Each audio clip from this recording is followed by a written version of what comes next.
नेतृत्व की एनडीए सरकार का प्रश्न है। हम 2047 तक भारत को एक विकसित भारत बनाने का संकल्प लेकर आगे बढ़ रहे हैं और मैं मानता हूं कि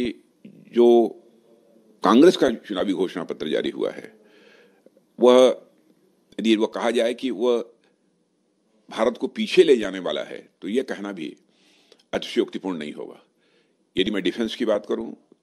तो मैं पूरे विश्वास के साथ मैं कहना चाहूंगा, देशवासियों को बताना भी चाहूंगा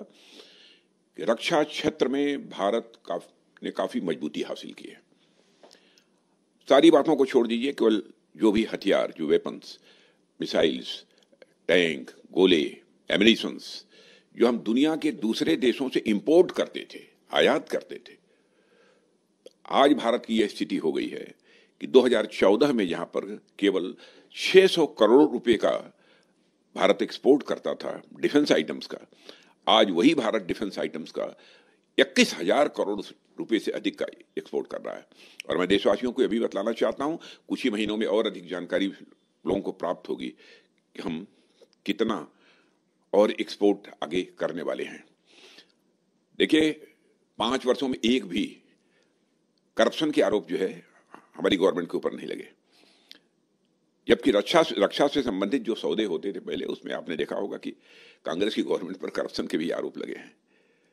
सारी दुनिया ये देख रही है कि भारत सचमुच आर्थिक दृष्टि से ही एक विश्व की ताकत लगातार बनता जा रहा है। आतंकवाद के प्रश्न पर यदि हम देखें तो कांग्रेस की जब सरकार थी तो आतंकवाद के सवाल पर मुझे लगता है पता नहीं क्यों बचते थे और केवल देश की जनता को कहते थे कि इस प्रकार की आतंकवादी वारदातें तो देश में छोटी मोटी होती रहती हैं। लेकिन आपने देखा कि मोदी जी के नेतृत्व की यह सरकार ने आने के बाद कितनी मजबूती के साथ, कितनी गंभीरता के साथ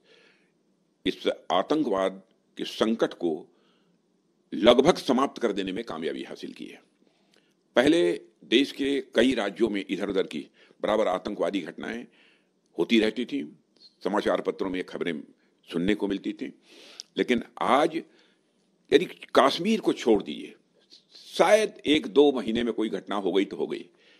नहीं तो अब देश में कहीं पर आतंकवादी वारदात नहीं होती है। उसका कारण है पड़ोसी देशों को भी एहसास है कि भारत पहले का भारत नहीं है। यदि भारत के साथ अधिक छेड़छाड़ की गई तो भारत उसका मुंहतोड़ जवाब दे सकता है। सब मिला जुलाकर मुझे कहना हो कि कांग्रेस के घोषणा